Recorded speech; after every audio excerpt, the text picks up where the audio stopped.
నమస్తే. ఈ చిన్న బొక్కల్లో నొప్పులు. హ్మ్. మళ్ళీ మోకాలు నొప్పులు, హిప్ జాయింట్స్‌లో నొప్పులు, మెడ నొప్పులు, నడుము నొప్పి, వీపులో నొప్పి అన్నీ నొప్పులు, నొప్పులు, నొప్పులు.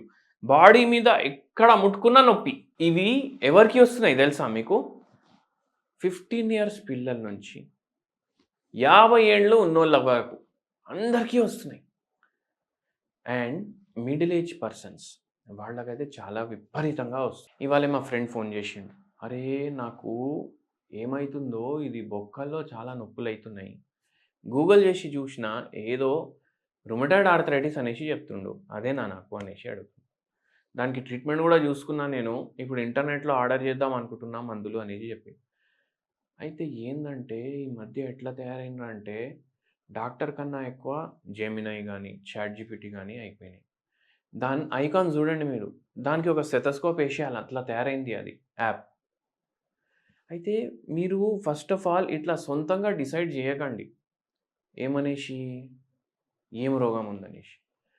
ఇప్పుడు మా ఫ్రెండ్‌కి నేను జెప్పిన, "అరే! నేను మొత్తం మాట్లాడినా. మాట్లాడి ఏం జెప్పినా, "అరే! కొన్ని పరీక్షలు రాసి పంపిస్తారా బయ్. నువ్వు ఈ పరీక్షలు జేపించుకొని నాకు రిపోర్ట్‌లు పంపి. దాని తర్వాత చూద్దాం." అది పరీక్షలది లిస్ట్ రాసి పంపించినాక, "అరే! నువ్వు దీంట్లో ఆర్ఏ ఫ్యాక్టర్, పిక్టర్ ఇవేం రాయలేదు కదరా" అంటే, "నీకెన్ని రోజుల నుంచి ఉన్నాయి నొప్పులని" అడిగినా నేను. "అరే! ఒక నెల నుంచి ఉన్నాయి." "ఫస్ట్ ఇదైతే చేపియండి" అనేసి చెప్పిన. రిజల్ట్ వచ్చినంక ఏందంటే విటమిన్ డి, విటమిన్ డి ఆయనది 4 ఉంది. అయితే ఏందంటే ఆయనకు అయ్యే బొక్కల నొప్పులు కూడా దానివల్లనే.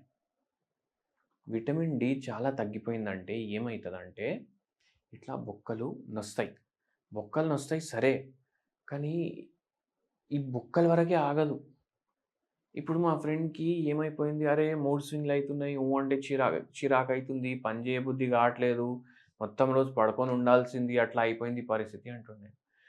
ఏందంటే మెల్లమెల్లగా తక్కుంటా సడెన్‌గా అన్ని సింప్టమ్‌లు బయట పడాయి అట్లా. అదే కాకుండా హెయిర్ ఫాల్ ఉంటది, డైజెస్టివ్ ప్రాబ్లమ్ ఉంటది, కాన్‌స్టిపేషన్ ఉంటది, పిక్కలు లాగడం, కాళ్ళు లాగడం, చేతులు లాగడం, నీరసంగా ఉండడం, ఏం పని చేసే చేతనవ్వకపోవడం, మూడ్ స్వింగ్స్ అవ్వడం, అంటే కోపం రావడం, అంటే కోపం రావడం. ఇవన్నీ అంటే మెంటల్ స్పియర్ నుంచి ఫిజికల్ స్పియర్ వరకు అన్నీ ఉంటాయి పేషెంట్‌కి విటమిన్ డి తక్కువైతే. ఈ పేషెంట్‌కి కూడా అట్లనే అయింది.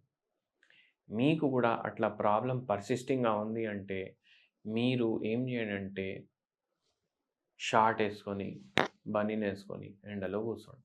ఎంతసేపు? రోజొక అరగంట కూర్చోండి. దాని తర్వాత ఏందంటే, ఇప్పుడు 90% ఇండియన్స్‌కి ఇట్లా విటమిన్ డి తక్కువుందంట. 90% ఇండియన్స్‌కి విటమిన్ డి తక్కువుంది. అయితే గవర్నమెంటోళ్ళేం జేస్తున్నారంటే, పాల్లో, నూనెలో విటమిన్ డి కలిపేసి అమ్ముతున్నారు.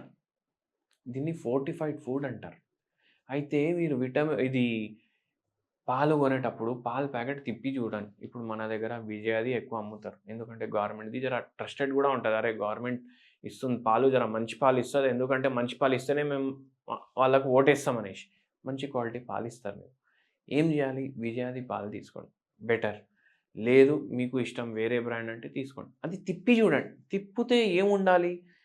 బ్లూ కలర్‌లో ఎఫ్ ప్లస్ లోగో ఉంటది. ఎఫ్ ప్లస్ అంటే ఫోర్టిఫైడ్ ఫుడ్ ఇది.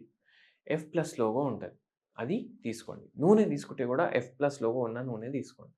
ఇదే గాకుండా మీకు ఎండలో కూసోవడంతోటి, మళ్ళా దాని తర్వాత ఆకుకూరలు ఎక్కువ తింటే కాల్షియం ఒస్తది. మీరు ఫిష్ తింటే మీకు కాల్షియం ఒస్తది. మళ్ళా దాని తర్వాత మీకు ఫిష్ తింటే ఒమేగా 3 ఫ్యాటీ యాసిడ్స్ కూడా వస్తాయి. అవి గాకుండా గుడ్లు తినండి. మళ్ళా దాని తర్వాత అది గాకుండా పాలు తీసుకోండి, పెరుగు తీసుకోండి. మీకు దీనితోటి బొక్కలు గట్టిగా చేయడానికి హెల్ప్ చేస్తదిది. అండ్ బై చాన్స్ మీకు ఇట్లా విటమిన్ డి పిల్లల్లో చాలా తక్కువ అయిపోవడం వల్ల ఆస్టియోమలేషియా అయిపోతది. రికెట్స్ లాంటి ప్రాబ్లమ్‌లు అయిపోతాయి. అంటే ఏంది మోకాలు ఇట్లా బెండ్ అయిపోతాయి. లోపలికయిపోతాయి. ఇట్లొచ్చి ఇట్లా వస్తది కాళ్ళు. ఇట్లా స్ట్రెయిట్ రావాలి గదా! ఇట్లా వచ్చి ఇట్లా వస్తది కాళ్ళు. అయితే అట్లా అయితుంది అంటే మీరు దానికి హోమియోపతి ట్రీట్మెంట్ వాడండి. అండ్ మీ పిల్లలకి జాగ్రత్తగా పెట్టుకోండి. మీరు జాగ్రత్తగా ఉండండి. విటమిన్ డి ప్రాబ్లమ్ తోటి బొక్కల నొప్పులై తర్వాత వేరే ప్రాబ్లమ్స్ చాలా వస్తాయి లైఫ్‌ల. అయితే దాన్ని సెట్ జేసుకోండి. ధన్యవాదం.